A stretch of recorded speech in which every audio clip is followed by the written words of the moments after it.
Eu quero cumprimentar a irmã que está presente, as pessoas que vão participar e que vão estar assistindo depois também essa live, posteriormente, depois da gravação. E eu quero fazer a seguinte introdução. Só para vocês terem uma ideia, até hoje, nós começamos a falar sobre a grande tribulação e nós fizemos 2 aulas, que depois eu vou tentar deixar aqui na descrição também a sequência, aula 1, aula 2, aula 3, até a 4ª aula. Todo mês a gente lança um assunto novo, que está numa playlist que eu coloquei aqui, né? Onde a gente tem tratado diversos assuntos. E o assunto desse mês é a grande tribulação.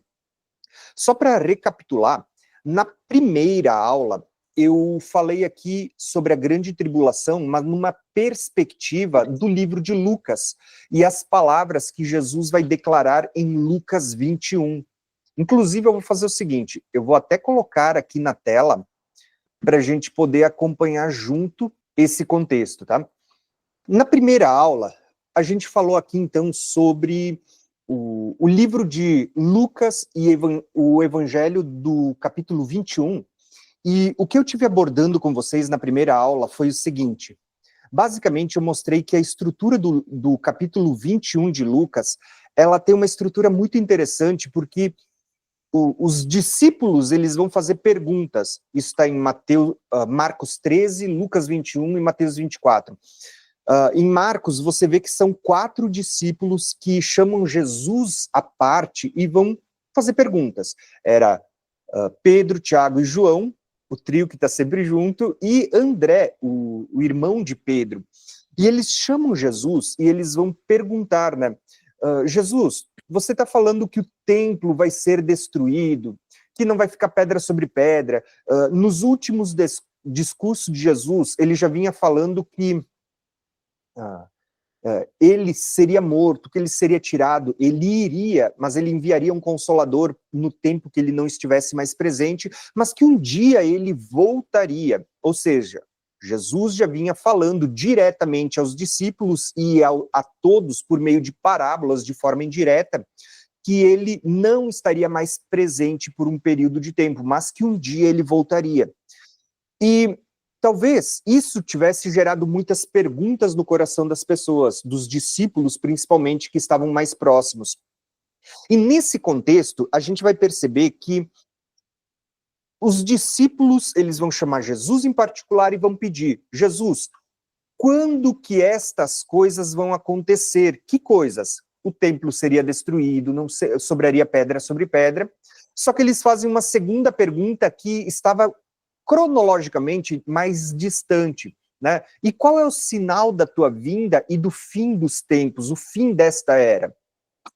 Então, eu mostrei para vocês que o livro de Lucas, ele é muito interessante porque ele tem uma cronologia que você percebe por meio das palavras.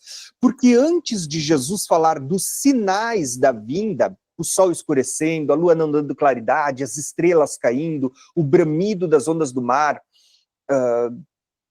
que estava sobrevindo ao mundo, os poderes do céu sendo abalados, para que então se visse a vinda do Filho do Homem sobre as nuvens, Jesus, antes de falar dos sinais, ele vai falar o que vai acontecer primeiro.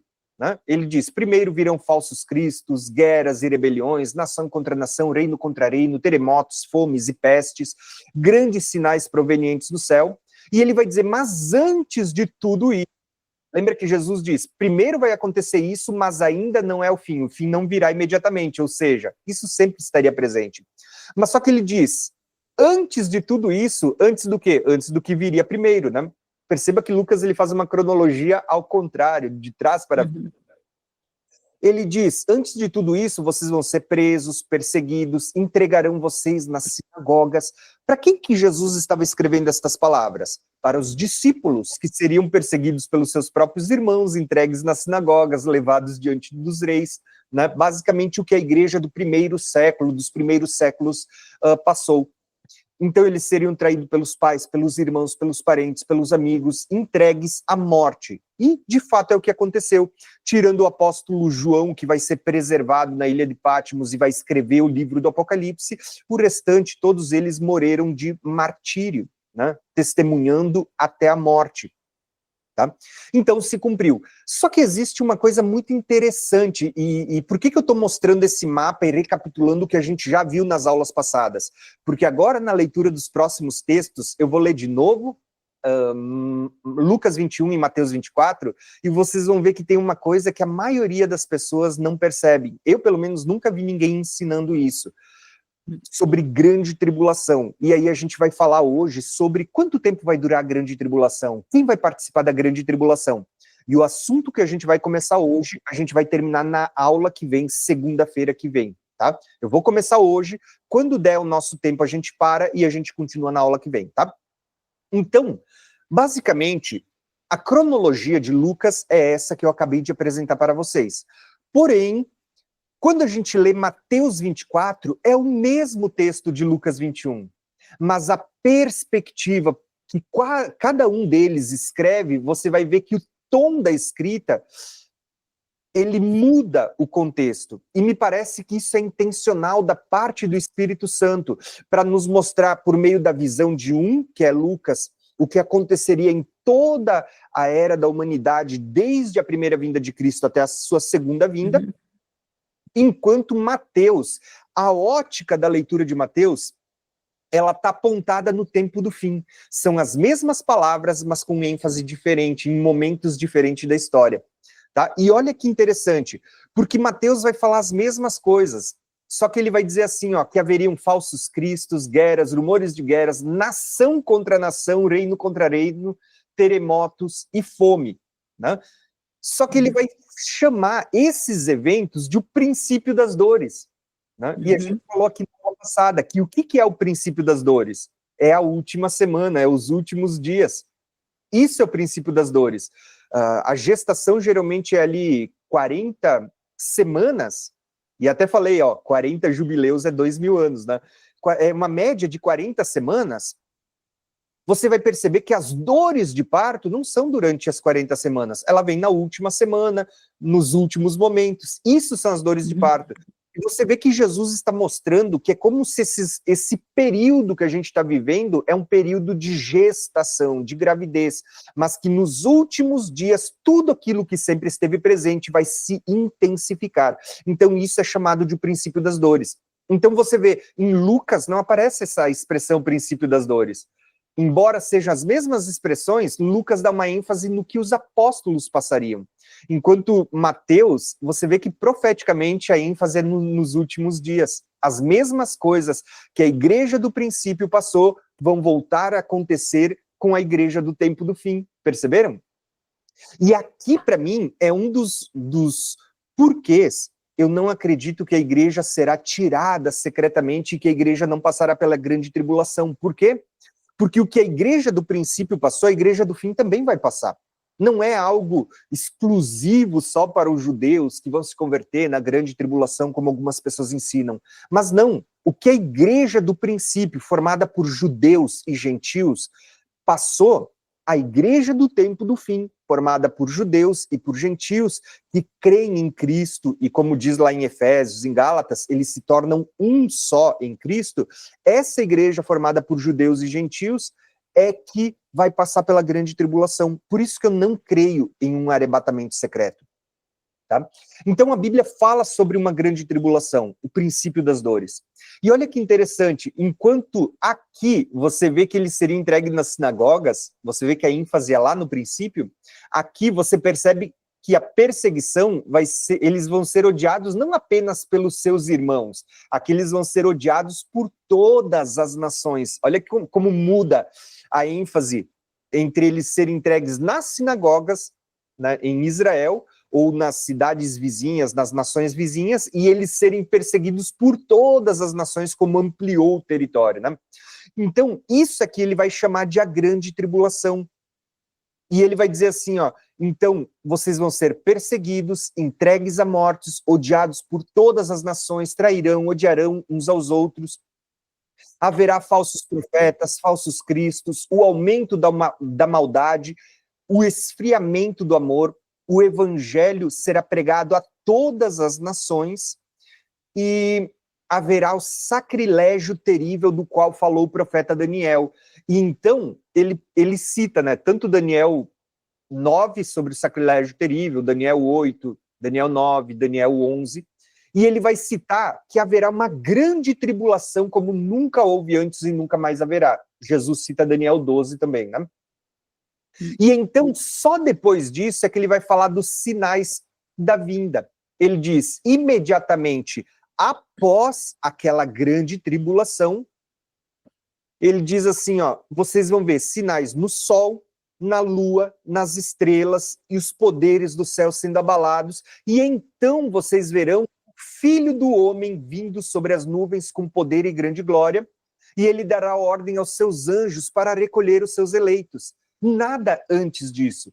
Você vê que Jesus, as pessoas dizem, elas usam um argumento dizendo assim, mas Tiago, tu tem que entender que o Evangelho de Mateus foi escrito para os judeus, né? É só você olhar os termos que são usados ali. Quem estiver no monte, né, fuja. Quem estiver na Judéia, quem guarda o sábado, ele diz, orai para que a fuga de vocês não se dê no inverno e nem no sábado, porque Israel neva também, né? Principalmente a parte norte do Monte Hermon, ali até Jerusalém, tem períodos que neva, né? Então ele diz assim, ó, orem para que não aconteça no sábado, porque o judeu guarda o sábado, né? Então, seja bem-vindo, Tati. É feliz que você está aqui, Tati. Então, só para vocês entenderem, é isso que acontece muitas vezes. As pessoas vão dizer, não, mas Mateus 24 foi escrito para judeu, por isso que Jesus não falou de arrebatamento secreto, porque Mateus 24 não é para a igreja. É esse o argumento que é usado por muitas pessoas para justificar o porquê que Jesus não falou de arrebatamento, né? Separado da vinda dele. Só que a gente precisa entender que se Mateus 24 foi escrito para judeus, direcionado para os judeus, você vai ver que Lucas 21, Lucas ele está fazendo uma pesquisa e está escrevendo para os gentios, né? E, Lucas também não falou de um arrebatamento secreto. Vocês perceberam? Aí você vai para Marcos 13, a mesma coisa. Marcos, ele vai ir para o Egito, para Alexandria, quando ele está escrevendo o Evangelho, e ele também está escrevendo para uma igreja aos gentios que estavam no Egito. E ele também não falou de arrebatamento secreto. Então, muitas vezes, o argumento que as pessoas usam, não, mas Mateus 24 é para judeus, não é para a igreja, você vai ver que não se sustenta nos outros evangelhos, porque quando você olha para quem foi destinada a carta de Lucas, para quem foi destinada a carta de Marcos, você vai ver que foi direcionada para uma igreja que era formada não só por judeus, mas principalmente por gentios. Tá? Então, assim, ó, o que eu quero falar para vocês nesse momento, só para vocês entenderem. O que eu falei até agora foi uma introdução, mas o que eu queria mostrar para vocês é, até agora a gente estudou isto, tá? Lucas 21 na primeira aula, Mateus 24 na segunda aula. Hoje eu quero focar, não em contar toda a história para vocês, mas apenas nesse período que a gente vai descrever como a grande tribulação, tá? Então, só para vocês entenderem, vou fazer uma pergunta para vocês, tá? Quanto tempo dura a grande tribulação? 3 anos e meio. Então, só para vocês entenderem, a gente vai ver daqui a pouquinho os textos bíblicos que estão retratando esse período, e a gente vai ver o que a Bíblia está falando sobre esse período também, tá? Então, eu vou fazer o seguinte, eu vou começar lendo o Lucas e Mateus, só por uma questão de que vocês vão ver uma coisa que eu percebi essa semana, e até então, por mais que eu li várias vezes o texto, eu também não tinha percebido. Mas eu achei muito interessante, tá? Eu vou colocar minha Bíblia aqui. Olha só o que diz do verso 15 em diante, tá? Ó, quando, pois, vocês virem a abominação desoladora da qual falou o profeta Daniel no lugar santo, quem lê entenda. Ele vai dizer assim, ó, então, os que estiverem na Judéia, fujam para os montes. Olha que interessante esse texto. Ele está se referindo a Jerusalém, ao que vai acontecer em Jerusalém. E a Judéia, geograficamente, está ali nessa região de Israel, tá? Por que eu estou falando isso para vocês?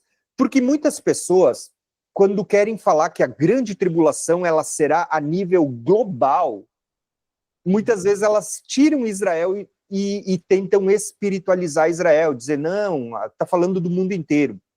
Então, eu entendo que a grande tribulação, ela é a nível mundial, global, e a gente vai ver, se não nessa aula, na aula que vem, os textos que mostram isso para nós, que a grande tribulação e a perseguição que o anticristo infligirá sobre as pessoas será sobre todo o povo, tribo, língua e nação, não se resume apenas a Israel. Por outro lado, nós precisamos ser coerente com as profecias bíblicas sem negar o que os textos estão mostrando para nós. Os textos bíblicos, desde que a gente veio estudando Daniel, eles mostram para nós que Israel e Jerusalém serão o centro desta grande tribulação e dessa perseguição. Inclusive, quando a gente estuda sobre as duas testemunhas, é falado sobre a praça da grande cidade, onde também o nosso Senhor foi crucificado, onde o corpo das duas testemunhas vão ficar ali expostos, né? Está falando de Jerusalém. Jerusalém vai ser sitiada de novo durante o período da grande tribulação. Eu entendo que a grande tribulação, ela é a nível global, a nível mundial, sobre todo o povo, tribo, língua ou nação. Mas, lembrem, o epicentro deste local vai ser Jerusalém, tá? E por que eu falo isso? Porque a gente vai ter muitas profecias que a gente não pode descartar ou simplesmente espiritualizar, são literais. E aqui você vê exatamente isso acontecendo também, tá? E olha só o que é dito aqui, ó. Quem estiver no eirado, não desça para tirar da casa coisa alguma, e quem estiver no campo, não volte para buscar a sua capa, tá? Aí ele vai dizer assim, ó, vou ficar aqui um pouquinho. Ai das que estiverem grávidas, das que amamentarem naqueles dias. Orai para que a vossa fuga não se dê no inverno e nem no sábado. Bom, por que das grávidas? Eu vou fazer esse comentário já, depois que a gente terminar de ler Lucas. Agora eu estou lendo Mateus 24, mas eu quero ler Lucas com vocês também. E vocês vão ver como é importante você entender essa questão também, tá? Mas olha só o que ele vai dizer aqui, ó. Porque nesse tempo haverá uma grande tribulação. Percebeu que aqui está aparecendo a expressão grande tribulação?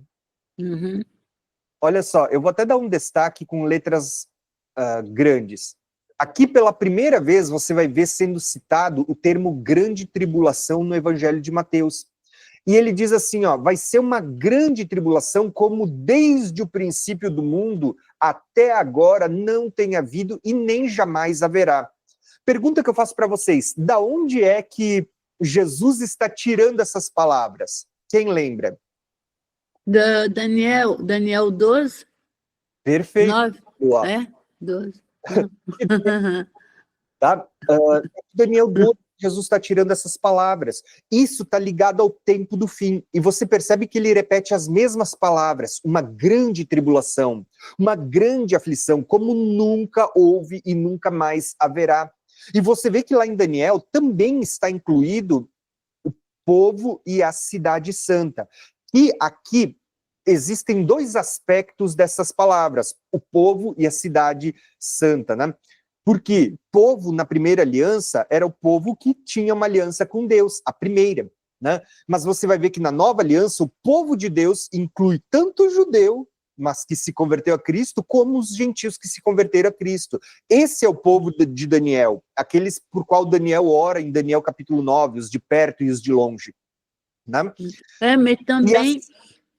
desculpa, pode falar, Thiago. pode falar. O problema é que, quando é para entender melhor, eu acho assim, que os judeus e os gentios vão passar para a tribulação, as pessoas têm que também estudar as duas casas de Israel para compreender também. Eu acho assim muito mais fácil, né? Lu, deixa eu te contar uma novidade. Antes de começar essa live, eu fiz uma reunião com o pastor Felipe e o pastor Rafael Miquil, e o Israel vai fazer parte desse projeto.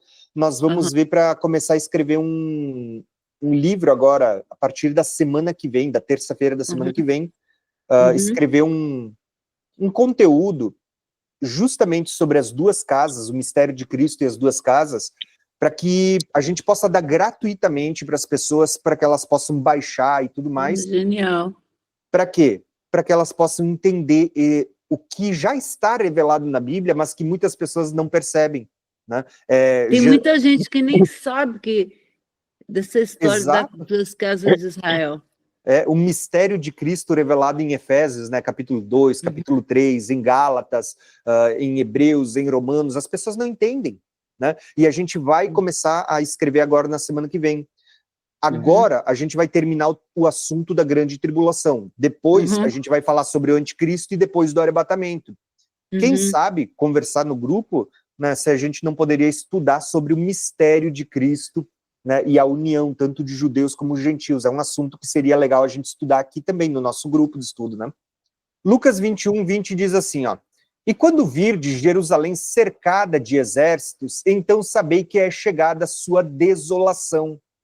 Gente, se vocês prestarem atenção, isso serve para o tempo do fim, isso que está sendo dito aqui em Lucas, né? Serve para o tempo do fim, diferente do que está em Mateus, que é somente para o tempo do fim, o que está em Mateus 24, em Lucas, você vai ver que ele serve tanto para o que aconteceu no ano 70, como para o que vai acontecer, se repetir de novo no tempo do fim. A ênfase deles é diferente.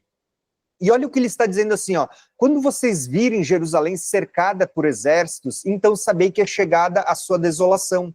Quando que isso aconteceu? Lá no ano 70, quando Tito vai cercar Jerusalém, desde o ano 66 e meio, por aí, foi cerca de 3 anos e meio também, né? Da mesma forma como no tempo do fim, você vai ver que o anticristo vai receber poder durante 3 anos e meio, 42 meses e meio, né? 42 meses, 1260 dias. Você vai ver que Tito também cercou Jerusalém durante esse período de cerca de 3 anos e meio, desde o ano 66 e meio, mais ou menos, até o ano 70. E no ano 70, Jerusalém vai ser destruída, né? Então, ele diz: quando vocês virem Jerusalém cercada de exércitos, sabei que é a vossa desolação. Então deixai os que estiverem na Judéia fujam para os montes. Se você ler o livro de Flávio Joséfo, você vai ver que literalmente foi o que aconteceu. Quem ouviu as palavras de Jesus e viu Jerusalém sendo cercada, quando viram isso, fugiram da cidade para os montes, né? Eles ouviram, e muitos se salvaram por ter ouvido o que os cristãos pregavam nos primeiros anos, nas primeiras décadas, né? E olha só o que o texto diz assim, ó: e deixai os que estiverem no meio dela e saírem, e não deixai os que estiverem no campo entrar nela, tá? Porque estes são dias de vingança, que tudo o que está escrito para se cumprir. Gente, isso aqui é interessante. Eu expliquei para vocês que quando falava sobre dias de vingança, esses dias de vingança estava falando que Jerusalém seria destruída, a cidade seria sitiada e destruída, porque quando Jesus veio, eles não reconheceram o dia da sua visitação. Por isso que Jerusalém foi destruída, a cidade foi destruída, para que se cumprisse o que Daniel profetizou nas 70 semanas, quando ele diz que depois de 69 semanas, o ungido seria morto e a cidade e o templo seriam destruídos, né? Você vê que são dias de vingança. Por quê? Lembra das parábolas que a gente leu nas aulas passadas? Deus envia o seu filho no tempo determinado, mas os lavradores vão lá e matam o filho e dizem: vão se apoderar da vinha para nós. O que o rei diz? Né? O que o dono da vinha diz? Eu vou matar esse povo e vou passar a vinha a outros que darão o seu fruto no tempo certo. Né? No tempo determinado, quando o filho foi enviado, eles não reconheceram. Pelo contrário, mataram. Né? A gente sabe, e eu sempre gosto de deixar isso claro, Jesus não morreu apenas porque os judeus mataram ele. Não. Havia um propósito muito maior. Né? Os principais culpados não eram os judeus, é o mundo todo, nós estamos incluídos, porque Jesus morreu pelos nossos pecados. Mas você vai ver que os judeus, eles serviram como instrumentos para que se cumprisse o sacrifício de Cristo, porque a própria lei foi entregue primariamente a eles para que um cordeiro fosse sacrificado pelos pecados. E vocês veem que eles, como sacerdotes, vão executar a sentença, sacrificando o cordeiro que tiraria o pecado do mundo. Então, às vezes, quando a gente diz, eles mataram Jesus, a gente precisa lembrar, né, que Jesus morreu por causa dos nossos pecados. Eles têm a culpa de não terem recebido Jesus, tá? De não terem crido, e de muitos até hoje não crerem. Mas, lembrando, né, que Jesus morreu por causa dos nossos pecados, por causa das nossas culpas. Tá? Então, quem matou Jesus não foram só os judeus, não foram só os romanos que crucificaram, foram os nossos pecados. Tá? Mas assim, você vê que esses dias de vingança era justamente contra o povo que rejeitou, né, quando a luz se manifestou, eles amaram mais as trevas e eles não creram em Cristo, pelo contrário, crucificaram. Então você vê que são dias de vingança contra eles. E olha o que é dito aqui, mas ai das grávidas e das que amamentarem naqueles dias. Por quê?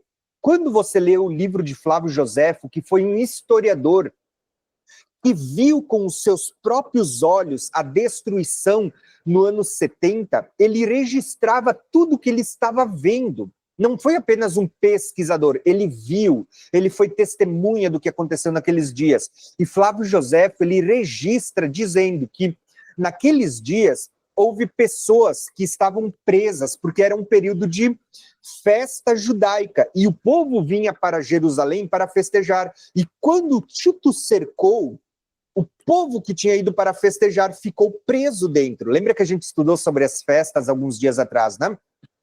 E quem ficou preso dentro do cerco, passou-se cerca de 3 anos e meio. Ou seja, no primeiro ano, as pessoas comeram tudo que tinha dentro e não entrava mais comida. Passou o segundo ano, eles começam a comer até o capim, a grama que nascia entre as pedras. E vai dizer ali o texto de Flávio Josefo que nesse período havia mulheres grávidas que tinham subido para a festa, né, e que deram à luz lá dentro do cerco. Outras que geraram nesse período. E o que aconteceu? Flávio Josefo registra uma história de uma mulher que ela vai matar o seu filho, vai cozer, né, vai cozinhar e vai repartir ao meio e vai comer. Porque tamanha era a fome durante o cerco de Jerusalém. Por isso que Jesus profetizou dizendo, ai das grávidas, né, nesses dias e das que amamentam. Eu não sei se vocês lembram, né, se a Tati já viu isso na Bíblia, se a Lu já viu, mas se vocês lerem Deuteronômios, quando Deus fala das bênçãos e das maldições, Deus sempre dizia assim, se vocês me obedecerem, todas essas bênçãos vos seguirão. Mas se vocês me desobedecerem, Deus dizia assim, eu trarei uma nação de longe, que vai executar juízo sobre vocês, vai prender vocês, vocês vão se tornar escravos. Naqueles dias, as grávidas comerão seus próprios filhos, e até a mulher mais amável se tornará mesquinha ao ponto de não querer dividir a carne da sua própria placenta, ou do seu próprio filho. O que Deus anunciou na lei aconteceu quando o povo foi para o Egito, quando o povo foi para a Síria, mas principalmente Flávio Josefo vai falar para nós que isso aconteceu quando Nabucodonosor invadiu o templo e destruiu o templo de Salomão. Aconteceu de novo quando Tito, no ano 70, invadiu o templo e destruiu o templo agora que foi edificado depois do exílio, né, pós-exílio babilônico. Então, a gente começa a perceber que aquilo que Deus havia dito na lei vai se cumprir, inclusive sobre o povo que dizia guardar a lei, mas não reconheceu o Cristo quando se manifestou, o Cristo que a lei falava. Então, o que acontece? A lei vai ser aplicada, e tudo aquilo que estava lá no livro de Deuteronômios, a gente vê acontecendo no ano 70. Então, você vê as grávidas comendo os seus próprios filhos, a placenta. Flávio Josefo vai dizer que, acabando a comida, acabando os cereais, eles começam a comer o que nascia entre as pedras, as plantas, o capim. Acabando o capim, eles começaram a comer até o esterco seco dos animais que eram sacrificados no templo. Eles comiam esterco seco. Olha só o nível do que eles passaram nesse período do cerco. E isso foi chamado de uma grande aflição. Para quem não sabe e diz assim, a grande tribulação ela é só no final, e é por isso que está escrito que ela é uma como nunca houve desde o princípio e nunca mais haverá, ou seja, se trata de um evento único, isso é verdade, mas é um lado da moeda. Porque você vai perceber que Deus veio deixando amostras do que seria essa grande tribulação do tempo do fim. E uma delas foi o que aconteceu no ano 70. Olha só que interessante, eu vou mostrar isso para vocês verem como faz sentido na própria leitura do registro de Lucas. Mas é por isso que você vê que ele dizia assim, ó, quem estiver na Judéia, não volte para a cidade, fuja para os montes. Ai das grávidas, orem para que não se dê no inverno e nem no sábado. Por quê? Porque o povo judeu naquela época guardava o sábado, e hoje os judeus que se convertem a Cristo, muitos deles ainda guardam a observância do sábado, né? E lembrem, gente, olha só, isso eu nunca falei, né? Nem era do roteiro da live, mas eu vou falar agora para vocês, tá? Eu nunca falei sobre isso antes. Se vocês pararem para olhar, vocês já perceberam como é que era a formação da igreja no primeiro século, no período apostólico? Como é que era a formação da igreja no primeiro século? A formação da igreja era a seguinte, ela era formada pelos judeus, os primeiros discípulos de Jesus, e por gentios que foram sendo acrescentados à fé, né? Então, a igreja, ela era formada por judeus e por gentios convertidos a Yeshua, que é o Cristo, que hoje a gente, por causa das nossas traduções bíblicas, a gente chama de Jesus. Tá? Então, o que vai acontecer com isso?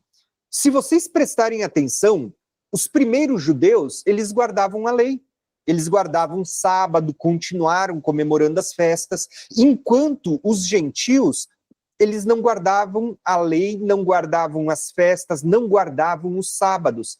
E quem estava certo ou quem estava errado? Você vai ver que essa é a discussão que vai se dar nas primeiras cartas das Escrituras. Por quê? Porque, só citar um exemplo, Tiago vai dizer, pareceu bem a nós e ao Espírito Santo não impor aos gentios nada além do que está escrito ali, né? Que ele vai falar, não comer comida sacrificada, carne de animal sufocado, se abster de relações sexuais ilícitas, e ele vai citar uma lista ali, e ele vai dizer, o restante a gente não vai impor nenhum cargo, e pareceu bem a nós e ao Espírito Santo. Aí Paulo vem com as cartas e Paulo vai dizer assim, ó, gente, ninguém vos julgue por causa de festas, por causa de sábados, por causa de comida ou bebida, né? Porque lembre que o judeu tinha comida kasher e comida não kasher, né? Comidas lícitas, puras e comidas impuras, né? Mas ele vai dizer para os gentios, ninguém vos julgue por comida.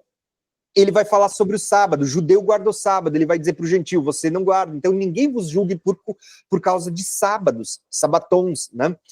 Ninguém vos julgue porque um guarda a festa, o outro não guarda a festa, ninguém vos julgue por causa disso, porque ele está mostrando que agora as coisas estavam se cumprindo em Cristo, e quando a gente é inserido, isso é o que a gente fala quando a gente estuda sobre o mistério de Cristo, você vai ver que a gente é salvo por meio de Cristo, por meio da obra de Cristo, e não pela prática da lei. Até porque Paulo vai explicar que ninguém pode ser salvo pela lei, né? Então, se você entender, a igreja do princípio ela era formada por esses dois grupos, judeus e gentios, que criam em Cristo. E você vai perceber que a igreja do tempo do fim também vai ser formada por judeus e gentios, que creem em Cristo, né? Que creem de forma verídica, que Cristo é o Filho de Deus, que creem que Cristo, ele é o verbo que se fez carne, habitou entre nós, que se despiu da sua glória, que já existia, e que voltou e se assentou à destra do Pai, e que está aguardando agora a segunda vinda. Então, você vai ver que a Bíblia está falando de judeus e gentios no tempo do fim. E, inclusive, o que acontecia com muitos no princípio, eu acredito, é uma opinião minha, que vai voltar a se cumprir no tempo do fim. Tá? Muitos judeus que creem em Cristo, reconhecem Jesus como o Messias, o Yeshua como o Messias, eles vão estar presentes no tempo do fim, né? Eu explico isso quando eu falo de Judá e Benjamim e as outras 10 tribos. Você vê que Apocalipse começa a lista das 12 tribos por Judá, dá a volta pelas 10 tribos que foram espalhadas pelo mundo, né? Semeada entre os gentios, e depois termina a lista, Apocalipse termina a lista com Benjamim, ou seja, voltando para as 2 tribos que faziam parte do Reino do Sul.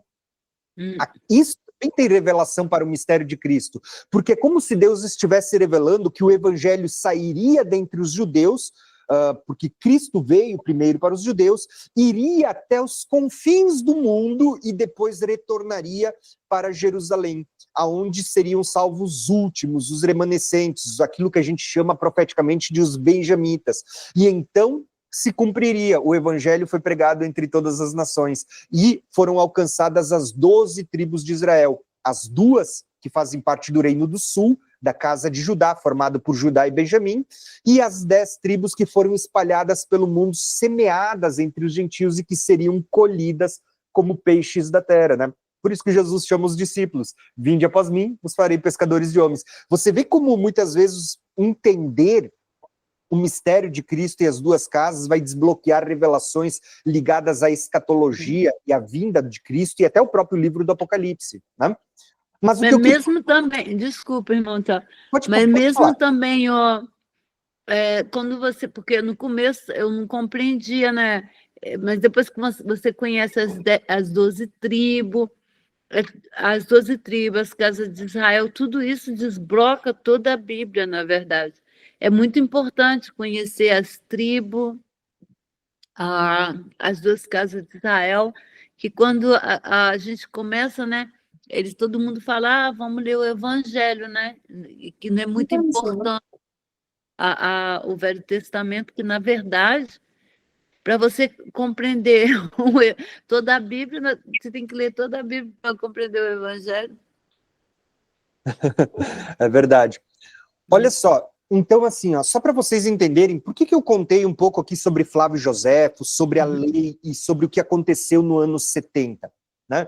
Se vocês forem ler o livro de Flávio Josefo, vocês vão ver que Flávio Josefo, ele conta assim, que naquele período, quem estava dentro do cerco e queria sair, muitos dos judeus, eles comiam pepitas de ouro, pedras preciosas, e eles engoliam para que quando eles saíssem dos muros para fora e eles fossem abordados pelos soldados que cercavam Jerusalém, e os soldados lhe tomassem tudo que eles tivessem junto, eles não tirassem aquilo que eles haviam ingerido. Então, muitas pessoas foram presas.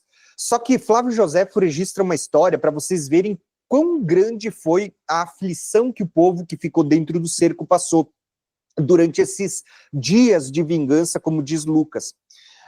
É dito assim, que Flávio Josefo conta que numa noite, um soldado, se não me engano sírio, acho que ele viu uma das pessoas indo aos pés fazer as suas necessidades, e depois de terminar de fazer as fezes, ir lá e mexer para ver se encontrava uma pedra preciosa ou pepitas de ouro que ele havia engolido, e um soldado viu e contou para os demais. O que aconteceu? Em uma noite eles abriram a barriga de mais de 2.000 pessoas para ver se encontrava tesouros ou riquezas dentro das suas entranhas. Então, muitas barbárias aconteceram nesse período. A própria destruição do templo no ano 70, a gente vai ver que, embora Tito era o general do exército romano que estava à frente disso, os exércitos, as legiões que estavam sob o comando de Tito, a maioria delas não era da guarda italiana ou dos romanos, né, da guarda pretoriana. Flávio Josefo vai dizer que a maioria deles eram sírios, árabes, o pessoal que vinha da Alexandria, do Egito, toda aquela descendência que, quando a gente estuda o mistério de Cristo, você vai estudar, que aponta para a descendência de Ismael, a descendência de Edom, né? Toda aquela descendência que vem de Dan também, né? Embora Dan fazia parte das 12 tribos, a gente vê que tem uma descendência que se mistura ali. E esses vão ser aqueles que vão destruir Jerusalém, até mesmo contra as ordens de Tito, porque quando Tito vê que eles estão matando e estão tacando fogo, ele começa a gritar e dar ordens para que não fizessem isso, mas o povo fingia que não escutava as ordens do general, e queimaram, tacaram fogo na cidade, saquearam a cidade, mataram as pessoas que estavam ali, né? Então a gente vê o que aconteceu nesse período. Por isso que Daniel profetiza, o povo que destruía a cidade e o templo, ele diz, o governante do povo que destruir, quando ele vir, ele vai fazer uma aliança com muitos de uma semana. né? E é por isso que a gente vê da onde que procederá esse governante na última semana, daquele povo que destruiu Jerusalém no ano 70. Só que olha o que Lucas continua dizendo, só para a gente terminar essa porção. Lucas diz assim, ó, porque haverá então uma grande aflição na terra e ira contra este povo. De novo, eu vou dar o destaque aqui, ó, haverá uma grande o quê? Aflição. Uma grande aflição. São as mesmas palavras que estão aqui, ó, em Mateus 24, uma grande tribulação. Só que a diferença é, Mateus diz que é uma tribulação como nunca houve desde aquele tempo e nunca mais haverá. Percebeu que Lucas não cita essa expressão, que nunca houve, nunca mais haverá?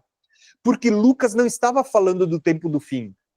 Na perspectiva de Lucas, ele estava apontando para o período do ano 70. Ele diz, esse povo vai passar por uma grande aflição. Veja que ele chama o que aconteceu no ano 70 de grande aflição, e ele não usa a expressão como desde o princípio nunca houve e nunca mais haverá.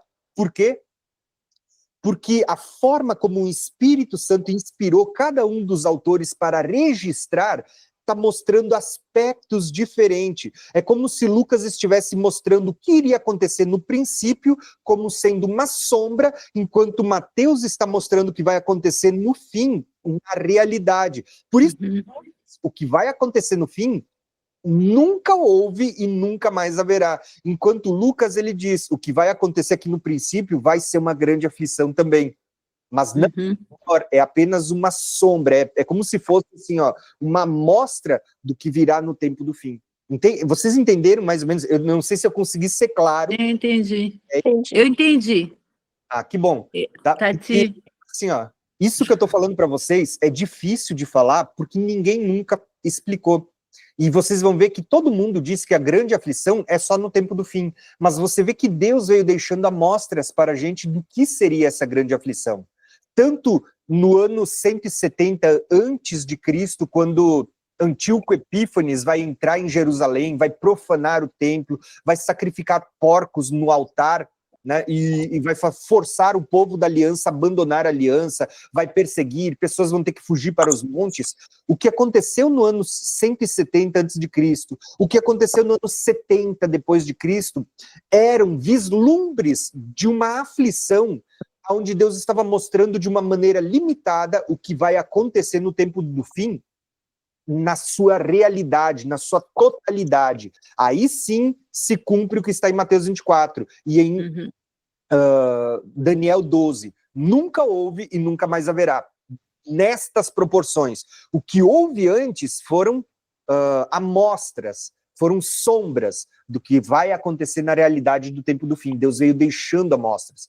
E como que a gente sabe que Lucas está falando do ano 70 também? Porque olha aqui, ele está falando que isso seria uma grande aflição na terra e seria uma ira contra este povo. Esse povo que rejeitou Jesus seria julgado no ano 70. E olha o que ele vai dizer mais abaixo. Você vai ver que o que vai ser dito agora no próximo versículo não vai acontecer no fim dos tempos. Isso só se cumpriu no período do ano 70. Olha só. E eles cairão ao fio da espada, tá? Até aqui encaixa no tempo do fim, porque Apocalipse diz que nos últimos dias quem tiver que ser preso vai ser preso, quem tiver que ser morto, decapitado, né, a espada, será morto. Então isso também tem aspectos para o tempo do fim. Mas ele diz assim, ó, que eles serão levados cativos para todas as nações. Isso não se encaixa na grande tribulação do tempo do fim. Isso só se encaixa na aflição que o povo passou no ano 70. Por quê? Depois do cerco no ano 70, muitas pessoas foram mortas, muitas pessoas morreram de fome naquele período dentro do cerco, né? E só que depois do ano 70, muitas pessoas foram escravizadas e levadas para Roma, para as nações vizinhas, foram feitos escravos. E desde então, do ano 70, a terra de Israel, ela ficou para os povos que ficaram habitando ali, ficou sendo pisada pelos gentios, né? Desde o ano 70. E o povo judeu, os israelitas que moravam naquela terra, foram levados escravos para as nações. Você percebe que é o que Lucas estava dizendo aqui, ó, vai haver uma grande aflição sobre a terra, uma ira contra esse povo que não creu em Cristo quando ele se manifestou, e ele diz assim, ó, que eles seriam levados cativos para todas as nações. Isso aconteceu no ano 70. Por que isso não vai acontecer da mesma forma no tempo do fim? Porque depois que acabar esses 3 anos e meio de grande tribulação no tempo do fim, vocês vão ver que não vai ter pessoas sendo levadas como escravo para as nações, porque Jesus vai voltar. E quando Jesus voltar, a Bíblia diz que Jesus vai trazer alívio e descanso para quem está sendo atribulado e vai impor uma tribulação, né, um juízo sobre aqueles que nos atribulam. Então você percebe que a Bíblia está dizendo assim, ó, que haverá uma libertação, haverá o juízo de Deus, o sol escurece, a lua não dá claridade, os poderes do céu são abalados. Pedro vai dizer que os céus se desfarão pelo fogo e a terra será abrasada, será consumida, e que quando Cristo vier, aqueles que se unirem à besta serão eliminados à espada, né? E os que permanecerem vivos até o final, eles vão ser livres e vão participar de um arrebatamento, vão ser recolhidos dos 4 cantos e levados até Jerusalém, até o Monte das Oliveiras, né? Então você consegue perceber que essa ideia de eles serem levados cativos pelas nações depois do período da grande aflição não encaixa no tempo do fim, porque o que vai acontecer de fato é uma libertação, juízo para alguns, libertação para outros, e a entrada para o milênio. Conseguiu perceber como está tratando de 2 períodos diferentes da história? Então, olha só o que ele diz aqui, ó, e Jerusalém será pisada pelos gentios até que o tempo deles se completem.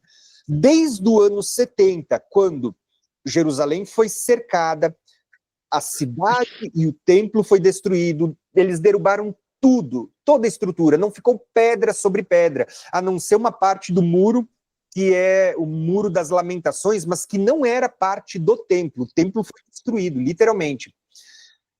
Você vai ver que não tem nada hoje de pé, porque foi destruído, foi derrubado. E o que acontece? Desde aquele momento, o povo no ano 70 foi levado cativo para as nações e Jerusalém foi pisada pelos gentios e está sendo pisada até hoje. Porque você vai para Jerusalém, você não vai encontrar só judeu, só israelita. Lá você tem árabe, você tem muçulmano, você tem cristão, você tem tudo que é tipo de religião. As 3 principais religiões monoteístas estão lá, né? Judeus, árabes e cristãos.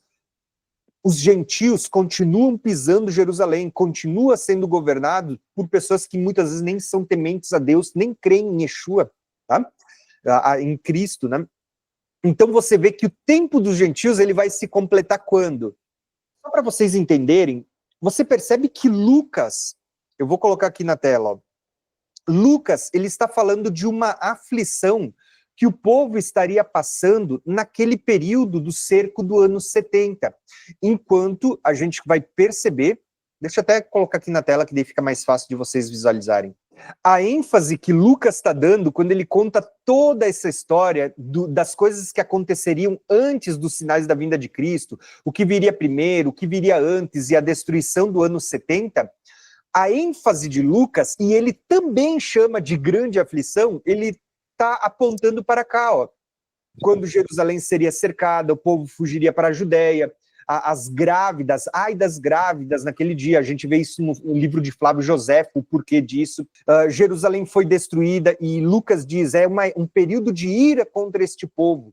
E desde então, Lucas diz assim, ó, eles serão levados para as nações, até que o tempo dos gentios se completem, né? Só que você vê que o que Lucas chama de uma grande aflição nesse período, ira contra este povo, Mateus ele vai registrar como uma grande tribulação, só que ele vai dizer uma como nunca houve, nunca mais haverá. A gente vê que Mateus não estava focando aqui no que aconteceria no ano 70. Mateus está focando aqui, ó, no tempo do fim. Ele está focando na vinda de Cristo. E é como se o Espírito Santo tivesse usado esses 2 autores para dizer o seguinte: por meio de Lucas, olha para o que vai acontecer no ano 70, que é numa escala mínima, no micro, enquanto Mateus, o Espírito Santo está usando para mostrar o que vai acontecer no macro. Aquilo que aconteceu numa visão micro, limitada a Israel, a Jerusalém, Deus está mostrando que o anticristo do tempo do fim vai fazer a partir de Israel e para todos os povos, tribos, línguas e nações. Entende? Então, o porquê que a grande tribulação do tempo do fim, registrada em Mateus, ela é como nunca houve e nunca mais haverá, porque ela vai englobar todo o povo, tribo, língua e nação. E a pergunta que eu posso fazer para vocês é, quando que o tempo dos gentios vai se completar? Eu diria para vocês o seguinte, quando eu leio o livro do Apocalipse, não sei se a gente vai ler hoje ou na aula que vem, a gente vai perceber que o tempo dos gentios vai se completar aqui, ó, no final desses 3 anos e meio. Acho que é Apocalipse 11, verso 1 e 2, diz assim, ó, que mede o templo, o altar, aqueles que nele adoram, mas deixa de fora o átrio exterior, porque ele ainda será pesado por 42 meses pelos gentios, né? Ele será pisado por 42 meses. Aonde que você vê a Bíblia falando de 42 meses? Aqui nos últimos 3 anos e meio, né? Onde a besta vai agir durante 42 meses e vai pisar o poder do povo santo. Aqui, ó. Entenderam? Meu irmão Tiago, pode pegando falar, o trem. pode falar. Então, são 7 anos de tribulação, não? Sim. 3 anos e meio de grande tribulação e 3 anos e meio das dores de parto. Sim. Está de acordo? Estou de acordo. Então, hoje nós estamos vivendo as dores de parto, olhando para as catástrofes, para a mentalidade das pessoas, né? Para o coração das pessoas, apostasia um pouco, tudo isso, né? Quer dizer, então, quando acabar... aí, quando você fala grande tribulação, tá? Você está falando que é ali que vai cair os poderes do céu, o sol vai escurecer, a lua não vai dar, e tudo isso. Então, quer dizer que nos 3 anos e meio que vai começar verdadeiramente morte, fome, e em 3 anos e meio vai acontecer tudo isso. O sol vai escurecer, vai ter guerras, pestes, as águas vão ficar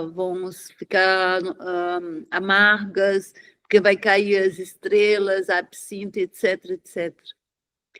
Tá. Pelo que eu compreendi, quer dizer que a gente está nas dores de parto, mas o sinal mesmo que...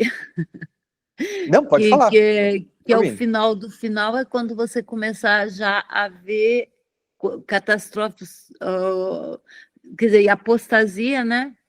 E o homem da iniquidade. Mas nesse momento que a gente vai entender quem é ele, aí tudo isso vai começar acontecendo. Sim. Então, o que eu entendo? Eu ia ler esse texto agora para vocês e eu vou fazer o seguinte. O que tu falou é o que nós íamos ler agora. Então eu vou ler o texto só para deixar a base para quem for assistir. Não, muito bom, Lu, é isso aí, tem que falar, na verdade. Eu espero até que vocês participem, porque isso torna a aula mais interativa, né? Assim, ó, eu vou ler agora, porque daí eu vou lançar a base para depois fazer o comentário em cima do que você falou agora, pode ser? Então, olha só, prestem atenção. Quanto tempo vai durar a grande tribulação? Eu vou colocar aqui, ó, vocês podem ver que aqui no mapa eu coloquei um período de 7 anos, só que dividido em 3 anos e meio e 3 anos e meio, certo? E eu entendo que a grande tribulação não são os 7 anos, e sim somente os 3 anos e meios finais. Mas que tudo isso é chamado de dores de parto. E isso aqui vai ser o princípio das dores, que vão continuar até o fim se intensificando, sendo que a última metade é a grande tribulação de fato. Por que disso? Eu vou mostrar isso para vocês agora nos textos bíblicos e você vai entender por que eu entendo que são 7 anos e por que só os 3 anos e meios finais é que são de fato a grande tribulação. Vamos lá, ó. Vamos para a Bíblia. Daniel 7, a gente já estudou, tá lá na nossa playlist para vocês, se vocês quiserem, é só olhar estudos bíblicos, a playlist das irmãs aqui da Suíça, você vai encontrar essa playlist de Daniel, onde a gente fala de Daniel 9. Então a gente já teve aula sobre isso. Mas olha para você ver como está tudo conectado os assuntos que a gente estuda. Daniel, ele diz assim, ó, que depois que passasse as 62 semanas, o Messias seria morto, seria cortado, né? Isso aconteceu, Jesus veio, foi morto, e depois disso, né, ele diz assim, ó, o príncipe que virá, ele vai falar assim, ó, que o povo do príncipe que virá vai destruir a cidade e vai destruir o santuário também, né? Pergunto para vocês, quando que aconteceu essa destruição do santuário e da cidade? Não foi no ano 70, como a gente falou até agora? Só que Daniel diz assim, ó, mas o fim, não, ele será como uma inundação, e até o final, olha essa expressão, até o final, haverá guerras e desolações que estão determinadas. Isso é o que aconteceria nesse intervalo, desde a destruição do templo, durante os 2000 anos, é o que a gente está vendo agora também, né? Aconteceriam guerras e desolações que estavam determinadas. Então, o príncipe daquele povo que destruiu a cidade e o templo, ele vai vir, e olha o que vai dizer assim, quando ele diz o príncipe daquele povo, está falando que é um descendente que virá daquela linha, daquelas gerações, daquela descendência, né? E isso a gente fala quando a gente trata da descendência de Abraão, não por meio de Isaac, Jacó, né, Judá, Efraim. Não, é pela descendência de Abraão que vem por meio de Ismael, por meio de Edom, por meio de Dan, por meio do que vem ali dos cananeus. Mas Edom, né? ser Esaú. Sim, Edom é Esaú, isso aí. Então, olha só que interessante. Ele vai dizer assim, ó, que esse descendente do povo que lá no passado destruiu Jerusalém e a cidade, ele diz assim, ó, ele vai fazer uma aliança, um pacto com muitos. Lembre que, dependendo da tradução, você vai encontrar uma palavra diferente. Eu peguei uma tradução mais antiga porque eu gosto mais da ACF e da King James, né, a BKJ 1611, porque são as mais confiáveis, baseadas nos textos originais, tá? Então, por isso que as palavras são um pouquinho mais antigas, né? Então, dependendo da Bíblia que você for ler, vai estar escrito, ele fará uma aliança com muitos. A minha diz, um pacto com muitos. E esse pacto é de uma semana. Pergunta que eu faço para vocês, gente. Uma semana tem quantos dias? 7, né? Aqui, ó, 7. E aí eu digo assim, ó, a gente sabe que Daniel está tratando de semanas de anos, tá? Diferente da nossa cultura ocidental, a nossa cultura, ela é uma cultura que a gente entende semana de dias, mas na cultura judaica havia semana de dias, mas havia semanas de anos também, ou seja, em vez de contar 7 dias, você contava 7 anos. E é isso que está sendo contado aqui, 7 anos. E a cada 7 anos você deixava a terra descansar no 7º, né? Então você percebe que aqui está sendo dito assim, ó, que haverá uma semana, tá? Só que ele diz assim, ó, então ele vai fazer uma aliança com muitos de uma semana. E no meio desta semana, percebeu que ele pega aqueles 7 dias ou 7 anos e ele divide pela metade, fica o quê? 3 anos e meio para cada lado da semana. Percebeu que é aquilo que eu tinha mostrado no gráfico, na imagem para vocês agora? Ele diz assim, ó, no meio da semana, ele fará cessar o sacrifício e a oblação. Percebam o que vai acontecer no meio da semana. A aliança vai ser quebrada? É isso que o texto está dizendo para nós? Não. Não. O texto não fala de quebra de aliança no meio da semana. O texto está dizendo que o que vai acontecer no meio da semana é que ele vai fazer cessar o sacrifício e a oferta e haverá uma disseminação das abominações que ele desolará, né? A abominação desoladora da qual falou o profeta Daniel, como Jesus disse lá em Mateus 24. Até a consumação, até o tempo determinado. E aquilo que está determinado será derramado sobre o desolador. Quem que é o desolador? É o anticristo, né? Aquele personagem que a gente popularmente chama de anticristo. Esse desolador é que vai fazer uma aliança com muitos, na metade da semana vai fazer cessar o sacrifício e a oferta até o tempo que o que está determinado será derramado sobre ele, sobre o assolador. E você percebe que está sendo falado de uma semana no tempo do fim? Tem muita gente que diz que não, que isso aqui se referia a Cristo, que fez cessar o sacrifício e a oferta quando ele substituiu por meio do seu sacrifício e do seu sangue. Mas assim, ó, eu já tenho outros vídeos onde eu mostro inúmeros argumentos bíblicos mostrando que isso não é coerente, que esse governante que fará uma aliança com muitos se trata de um período de 7 anos e que ele... O que fará cessar o sacrifício no livro de Daniel, não só no capítulo 9, nas 70 semanas, mas nos demais, no capítulo 7, o capítulo 8, o capítulo 11, o capítulo 12, quem faz cessar o sacrifício e causa uma abominação, não é Cristo. Gente, é só olhar, é o chifre pequeno, é o rei do norte, é aquele mestre de intrigas, ele é que faz cessar o sacrifício, não é Jesus. Entende? Então vocês vão perceber que na última semana ela tem um tempo determinado e ela está no tempo do fim. E isso vai ficar mais claro quando a gente lê o próprio livro do Apocalipse, porque o livro do Apocalipse ele vai mostrar esse tempo para nós. Durante 1260 dias as testemunhas profetizam, que é 3 anos e meio, e durante 3 dias e meio elas são mortas. Inclusive é sobre isso que eu vou mostrar para vocês agora. Olha aqui, ó. Eu coloquei o texto no lado, né? Olha o que está sendo dito aqui, ó, Apocalipse 11, eu vou ler do verso, eu vou ler o verso 1, só para vocês verem. O verso 1 diz assim, ó, darei poder às minhas 2 testemunhas para que profetizem durante 1260 dias. É o verso 3, né? O verso 1 e 2 eu leio mais tarde.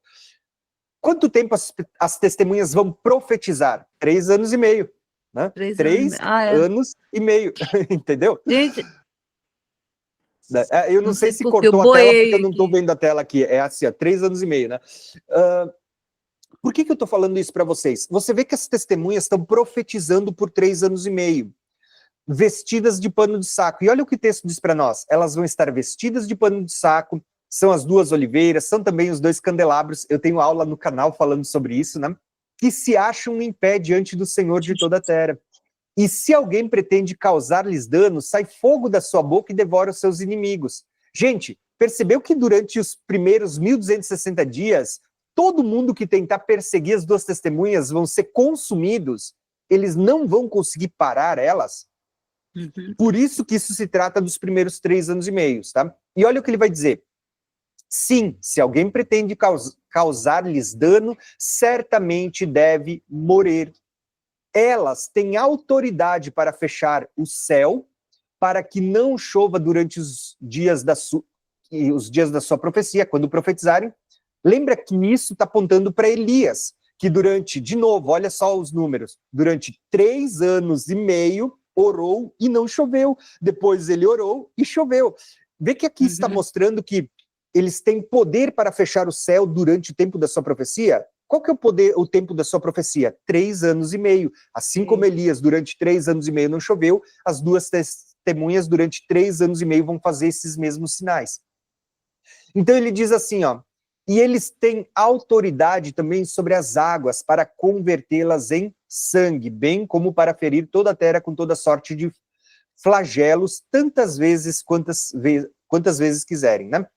Isso quem fez foi Moisés, transformar água em sangue. Então você vê a figura das 2 testemunhas através de Moisés e Elias. Um morreu, o outro ficou e foi arrebatado e não passou pela morte. Você tem figuras do tempo do fim, né? Daqueles que vão morrer durante a grande tribulação e daqueles que vão ser preservados vivos sem passar pela morte e vão ser arrebatados. Então, olha o que é dito aqui, ó. Quando tiverem, então, concluído o testemunho que devem dar, olha só, a besta que surge do abismo pelejará contra eles. Quando que a besta vai pelejar contra as 2 testemunhas? É no início da semana? É no início dos 7 anos? Não. Ele está dizendo assim, ó, as 2 testemunhas profetizam durante 3 anos e meio e ninguém consegue parar, né? Elas. Agora, quando terminarem o seu testemunho, passou 3 anos e meio, terminou o seu testemunho, a besta que vai se levantar e subir do abismo nesse meio da semana, E a gente vê isso lá no toque da quinta trombeta, né? É dito assim, ó, que é dado uma chave, é aberto um abismo, sai uma nuvem de gafanhotos e você vai ver Apolion, Abaddon e Apolion, né? Que é o rei dos gafanhotos. Quem que é esse rei? Tá falando da besta que sobe do abismo, né? E quer Então dizer, você então, vê ali, ó, pode falar. irmão Tiago, quer dizer, então, que as testemunhas, elas vão profetizar nas dores de parto, quer dizer, nesses 3 anos e meio antes da grande tribulação. Sim, exatamente, é isso. E o que eu entendo que vai acontecer? Falando agora entre nós. Eu entendo que os primeiros 3 anos e meio é o período em que as duas testemunhas estão profetizando e é aquela voz que está despertando as 10 virgens, dando tempo para que elas se preparem, porque lembra que as 10 dormiram, né? Então você vê, as duas testemunhas estão despertando a igreja nessa primeira metade. Da metade em diante, o que vai acontecer? Parte das duas testemunhas vai começar a ser morta, e parte das duas testemunhas vai pegar aquele povo e vai começar a conduzir para o deserto. Assim como Moisés e Arão, que era a figura das duas testemunhas, pegaram o povo do Egito e levaram para o deserto, e houve uma jornada até chegar no momento que eles vão se encontrar com Deus no Monte Sinai, você vai ver que existe uma mensagem na Bíblia do povo sendo levado para o deserto no tempo do fim. Por isso que os profetas vão dizer assim, ó, que Deus sente saudade do tempo em que o povo andava no deserto e seguia como uma virgem, que não plantava e não colhia e que dependia do Senhor. E ele diz assim que no tempo do fim ele vai levar de novo. Por isso que você vê a mulher com asas de águia no livro do Apocalipse sendo levada para o deserto para ser sustentada durante quanto tempo? 1260 dias, né? Você percebe? E é a igreja. E ali, lembrando que a igreja é formada por judeus e gentios. Formada tanto por judeus que se convertem e que creem em Yeshua, em Jesus ou Cristo, como também por gentios, né? As nações que se converteram e que deixam de ser gentios e se tornam participantes do povo de Deus a partir do momento que creem em Cristo, né? Participante das promessas de Abraão por meio de Cristo. Então, esse é o povo que vai ser levado para o deserto. Quando que vai ser levado? Na última metade. Então, a primeira metade é tempo de despertar, é o tempo de pregar. Na segunda metade é tempo de perseguição, morte e de fuga para o deserto. O mesmo que aconteceu lá no ano 170 antes de Cristo, no período dos Macabeus, quando Antíoco Epífanes vai profanar o templo, e muitos vão fugir para os montes, aqueles que não queriam abandonar a aliança, vai acontecer no tempo do fim. As pessoas fugirão para os montes, para os locais desertos. Opa. Tati, eu vou fugir com você, Tati. A gente vai para o deserto junto. Assim, eu creio. O mesmo que aconteceu no ano 170, você vai ver que se repetiu no ano 70 depois de Cristo. Muitas pessoas, quando vem o cerco, eles estão no campo, eles não voltaram para a cidade, porque Jesus já tinha alertado. Muitas pessoas que estavam espalhadas pela Judéia, quando viram o cerco e os exércitos circulando dentro de Israel, o que eles fizeram? Fugiram para lugares desertos, fugiram para os montes, né? E por causa dessa fuga, muitos deles foram preservados. Inclusive, a gente vê isso no livro de Atos dos Apóstolos também, né? Antes do ano 70. Se levanta uma perseguição contra os discípulos em Jerusalém, pelos próprios judeus ali, né? E você vê que Estevão fica ali na perseguição e é morto, né? E você tem Filipe, que vai fugir da perseguição, vai em direção a Samaria. Por que Filipe foi para Samaria? Ele estava fugindo num período de perseguição, mas fugindo e pregando. E ele está pregando em Samaria, depois vai para o deserto, olha a figura do deserto, vai para o deserto, onde ele encontra o eunuco, batiza o eunuco, e depois Filipe é arrebatado, né? Até um outro lugar, e levado até outro lugar. Percebeu que Estevão fica pregando em Jerusalém e é morto. Filipe vai fugir, vai até o deserto, guiado pelo anjo, guiado pelo Espírito Santo, vai ter conversão ali no deserto, vai ter pessoas ali recebendo milagres, provisão, cura, conversão, só que daí, de repente, você vê, terminou, Filipe vai ser arrebatado e levado até outro local. O que é isso? Você percebe que lá, em Filipe, você tem nesse período de Atos, tem a consagração de 7 diáconos?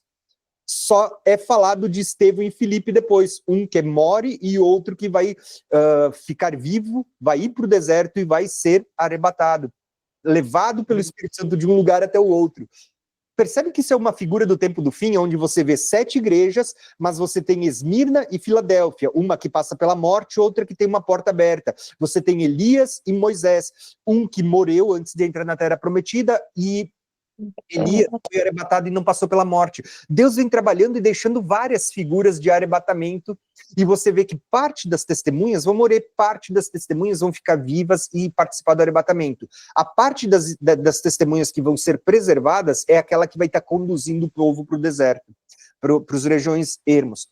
E você vê que no ano 70 aconteceu. Aqueles que estavam na Judéia fugiram para os montes. Deus estava deixando exemplos do que vai acontecer no tempo do fim.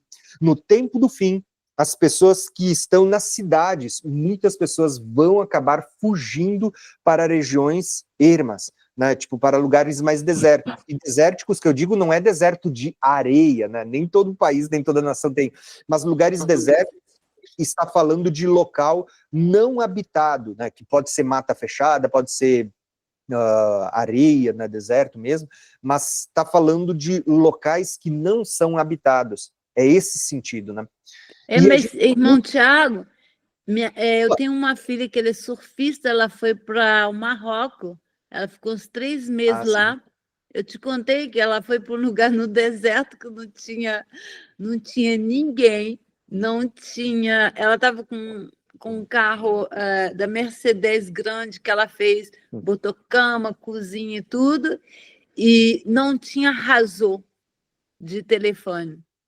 Então eu pensei assim, olha, eu falei para ela assim, olha, eu vou comprar um carro como o teu, assim, mandar você botar a cozinha e tudo, para na hora justa ela me dá o endereço com o lugar. Sai Boa fora. ideia, né? Mas assim, ó, pensa, irmã, que toda providência que a gente vai ter na grande tribulação, ela é uma providência divina. Né? Assim como quando Moisés conduz o povo para fora, eu sei que a irmã sabe, mas eu falo porque quem for assistir o vídeo depois, muitas pessoas não sabem, né? E elas ficam sabendo também, né? Por exemplo, quem vai estar saindo para o deserto, né, aqueles que não ficarem na grande tribulação, porque é o próprio Espírito Santo.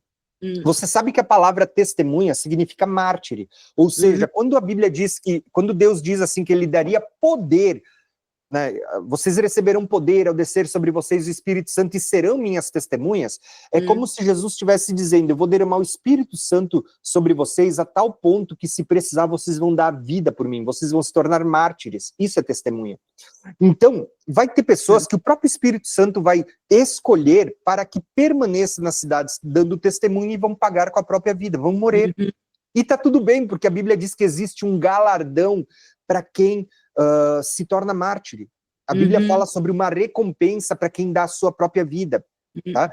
Porém, a Bíblia também vai mostrar que outras pessoas serão usadas por Deus para conduzir o povo para fora. E não é porque são covardes ou qualquer outra coisa do tipo. Pelo contrário, quem é covarde não é o cara que está fugindo para o monte, o cara que está indo para o deserto.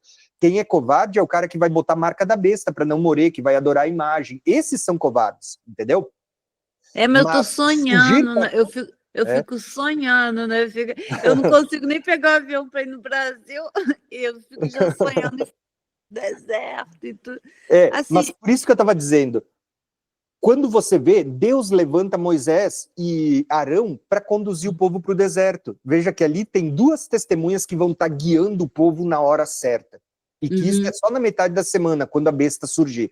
Deus vai levantar pessoas para conduzir o povo para fora nesse período. Então a gente não precisa se preocupar quando que é a hora certa, vou comprar um lugar, vou fugir agora. Não, não é agora a hora. A hora vai ser justamente nos últimos 3 anos e meio e Deus vai levantar as suas testemunhas para guiar o povo, para que o povo não fique perdido.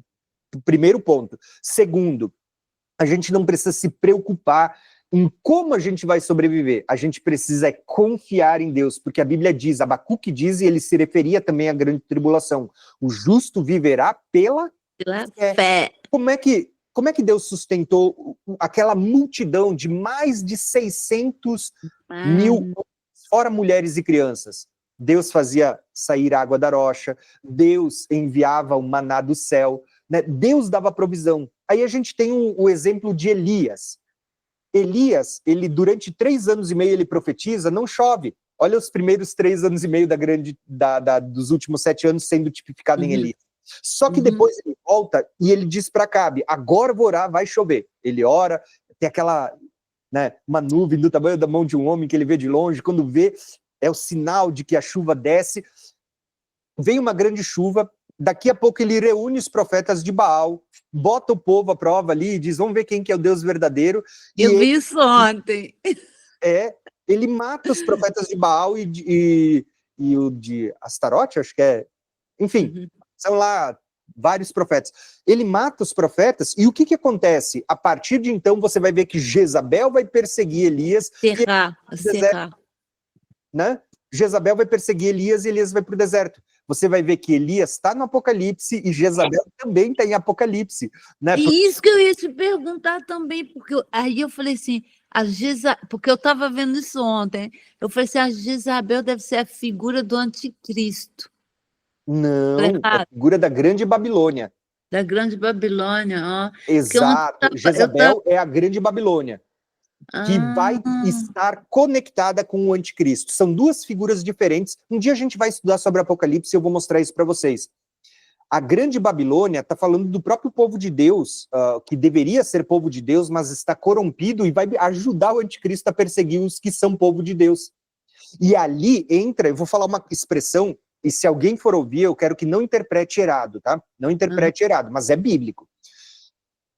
Existe uma parte do judaísmo que vai se unir para perseguir o povo de Deus, que é formado tanto por judeus como cristãos que creem em Yeshua, Cristo.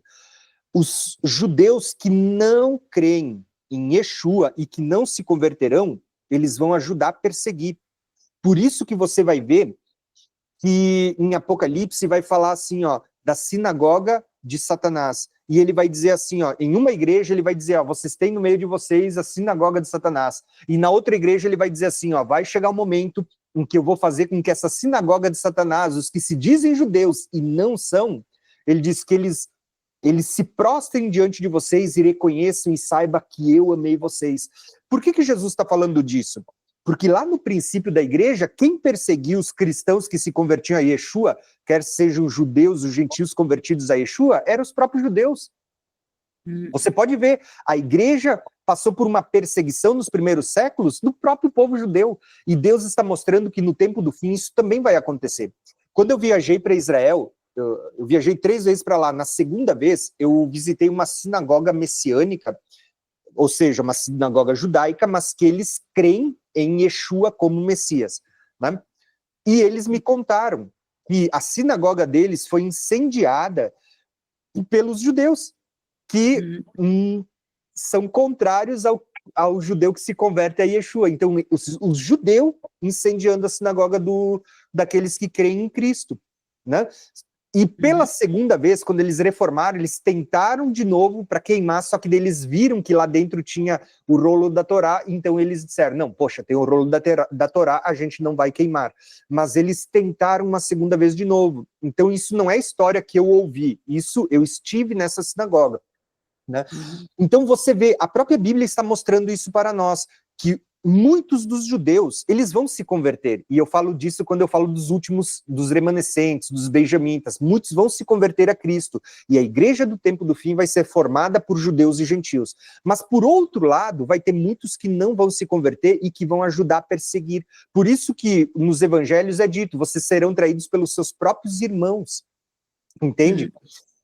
Bom, mas eu não vou prolongar muito aqui, eu só quis deixar o exemplo para vocês. É porque hora, irmão Tiago. Exato, aqui ó, tô cuidando, falta 1 minuto. 1 minuto? Então assim, ó, falta 1 minuto. Então assim, ó, o que eu quero? Eu vou me conduzir para a gente finalizar. O que eu quero dizer para vocês é o seguinte, que vocês vão ver que a gente não precisa se preocupar com o período da grande tribulação, com o que a gente vai comer ou beber. O período da grande tribulação, se vocês lembrarem do que a gente estudou nas festas, quando chegava o dia da expiação, era proibido trabalhar. Você não podia trabalhar. Aquele que trabalhasse seria eliminado. O que Deus estava deixando já revelado através das festas, que eram chamados de os tempos determinados de Deus. E quando chegasse o tempo determinado da grande tribulação, os que são de Deus também não trabalhariam os últimos 3 anos e meio. A gente viveria pela fé daquilo que Deus provê, entendeu? Então, como é que Deus sustentou Moisés e Elias e o povo que ele tirou? Maná do céu, água da rocha. Como é que Deus sustentou Elias quando ele é perseguido por Jezabel e ele tem que fugir para o deserto? Olha só, ele fugiu para o deserto. Irmão Corvo, Tiago, né? desculpa, mas Pode falar. essa semana, eu não sei, mas está muito ligado com tudo que eu tenho lido desde a semana passada. Eu estou lendo Reis. Então, assim, tudo que você está falando, assim, eu li ontem, antes de ontem. Então, como é que Deus sustentou Elias? Por meio de corvo. Aí tem uma outra interpretação que vale a pena a gente ressaltar. Quando eu viajei para Israel, lá em Israel, Egito, Israel, toda aquela região do Oriente Médio, tem aquele corvo preto, que é um animal muito, mas muito esperto. Pensa, acho que para mim, acho que é um dos animais mais espertos que eu conheço, em termos de inteligência e capacidade de aprendizado. Acho que só falta falar, né? Só que tem uma questão, que na tradução, a palavra não se referia apenas aos corvos, mas também aos beduínos que viviam no deserto. Então, existem pessoas que vão dizer assim, ó, que foram corvos que alimentaram Elias, enquanto outros vão dizer que não eram corvos, é só um pequeno erro de tradução, que foram os beduínos que acampavam no deserto e que Elias se refugiou junto com eles, entendeu? Então, existem as duas tradições. Mas por que é importante a gente pensar nisso? Por quê? Quando Elias vai para o deserto, independente de ser corvos ou de ser Deus levantar outras pessoas, Deus é poderoso para fazer as duas coisas. E isso fica muito claro com Moisés. Pô, Deus fez descer pão do céu. Por que ele não podia fazer o corvo obedecer a ordem dele e levar as coisas lá, né? A gente tem muitas histórias dos animais obedecendo a Deus. Por exemplo, um animal, ele mata um profeta e ele não come, ele fica lá sentado do lado, porque Deus não permite, né? A gente vê histórias Balaão. de animais na Bíblia. Balaão também, a jumenta, né? A gente tem muitos exemplos na Bíblia dos animais obedecendo a Deus. Então, podia ser um corvo o animal? Pode. Podia ser o beduíno? Também. E não deixa de ser menos miraculoso se fosse uma caravana de beduínos que estava sustentando Elias. Por quê? Depois que os beduínos vão dali para outro lugar, se forem beduínos mesmo, você vê que Elias ele vai ir para a viúva de Serepta, né? E lá Deus vai fazer o milagre e a viúva vai pegar o restinho de farinha e azeite que tinha, vai amassar um pão para Elias, e a partir daquele momento Elias, que era o profeta, figura da testemunha enviada por Deus, ele vai fazer o quê?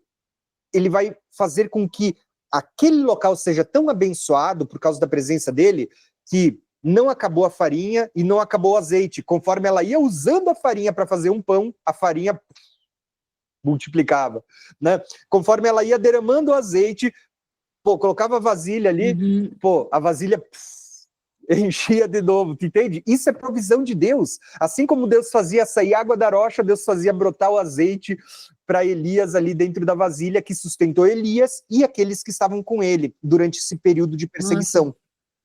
Aí, Deus está falando comigo, ó, porque não é possível que você está falando tudo que eu li. O que eu quero falar para vocês, assim, ó, que vai chegar um momento que a gente vai viver pela fé, o justo viverá pela fé, por aquilo que Deus provê. E Deus pode levantar pessoas na grande tribulação para sustentar o seu povo? Pode, porque você vê que Mateus 25, você tem a parábola uma parábola onde Jesus diz assim, ó, eu estive com fome, vocês me deram de beber, né? Eu não tinha roupa, andei nu e vocês me vestiram, né? Eu estive preso, vocês foram me visitar. Ele fala de várias situações que é o que vai acontecer na grande tribulação. Pessoas com fome. Aí as pessoas vão vir e vão sustentar aquele que tem fome. Pessoas que não vão poder comprar e vender, não vão ter roupa. Aí, de repente, quem está afastado. Eu creio que provavelmente as pessoas que moram no interior, que sobrevivem do seu próprio plantio, é que muitas vezes Deus vai usar para sustentar as pessoas que estiverem fugindo das cidades nesse período. É um pensamento, né? A gente ainda pode aprofundar mais isso outra hora. Nossa, mas assim, eu gente... tô assim, ó. Essa aula para mim foi assim, como Sabe, tudo que eu li essa semana, cara, assim, Deus quer falar comigo qualquer coisa, entendeu? Porque é incrível, porque você falou muito de Elias, muito de tudo que está no Reis, e exatamente a viúva de Serepta, lá que é samaritana, não, peraí, Sim, a viúva de Serepta? a viúva de Sarepta, tudo Uhum. isso, nossa. Então, olha só, o nosso tempo acabou. Eu vou fazer o seguinte, ó, eu só vou mostrar o final desse texto que eu botei na tela para vocês, para a gente encerrar o estudo de hoje, tá? Ah, tá. Aí a gente para aqui e a gente volta na aula que vem, segunda-feira, a gente continua o restante dos textos que eu preparei para a gente entender melhor sobre como será a grande tribulação, tá? Então, olha só, eu li para vocês o período que as duas testemunhas profetizam durante 1260 dias, e quando elas terminarem o testemunho, a besta que sobe do abismo pelejará contra elas. Então tá aqui o texto, ó. Quando elas tiverem, então, concluído o testemunho, que é 3 anos e meio, 1260 dias, a besta que surge do abismo pelejará contra elas e vencerá e matará, tá? E o seu cadáver ficará estirado na praça da grande cidade. Preste atenção, que espiritualmente se chama Sodoma e Egito. Olha que interessante, aqui tem um mistério muito legal que eu posso falar para vocês nas próximas aulas, tá? A gente Agora. Aqui não dá tempo, já acabou o nosso tempo de hoje, tá? Mas a gente vai começar o estudo do Apocalipse daqui uns dias lá no canal Graça e Conhecimento. Na verdade, assim, ó, na comunidade, para quem fizer parte da comunidade ou quem faz parte dos grupos aqui, eu vou postar o link para a gente fazer aulas assim, a gente vai estudar o Apocalipse, tá? Então, olha só, olha o que é dito aqui, ó. A cidade, a grande cidade que se chama Sodoma e Egito, onde também o Senhor foi crucificado. Olha a charada aqui, onde que o Senhor foi crucificado? Jerusalém. Entendeu? Por que ele está chamando essa cidade espiritualmente de Egito? Vocês lembram quando Paulo fala de Sara e Agar, e ele diz assim, ó, os da promessa são filhos de Sara, os que são da carne, ele vai dizer assim, ó, que são filhos de Agar. O que Agar era? Não era uma egípcia? Sim. Entendeu? O que quer dizer que são os judeus. Está falando daqueles que não creem em Cristo como Messias. Que não creem em Cristo, os judeus. Exato. Olha só, por isso que no Apocalipse vai aparecer a sinagoga de Satanás e que depois, próximo do fim, a Bíblia vai dizer assim, eu vou fazer eles se prostrarem diante de vocês e saber que eu amei vocês. Jesus está falando isso, e Yeshua está falando isso. Né? Então, olha só o que ele está dizendo. Lembrando que aqui eu estou falando dos que não creem e não crerão. Em Cristo, Porque tem aqueles que creem e aqueles judeus que já creem no Messias e aqueles que crerão. Eu creio que esses farão parte das testemunhas no tempo do fim, tá? Mas olha só, então ele diz assim, ó, então muitos dentre os povos, tribos e línguas. Percebeu que ele tá falando de algo que não é só em Israel, não é só em Jerusalém, mas ele está falando de povos, tribos e línguas. Ele diz assim, ó, então muitos dentre os povos, tribos e línguas e nações contemplarão os cadáveres das duas testemunhas por 3 dias e meio.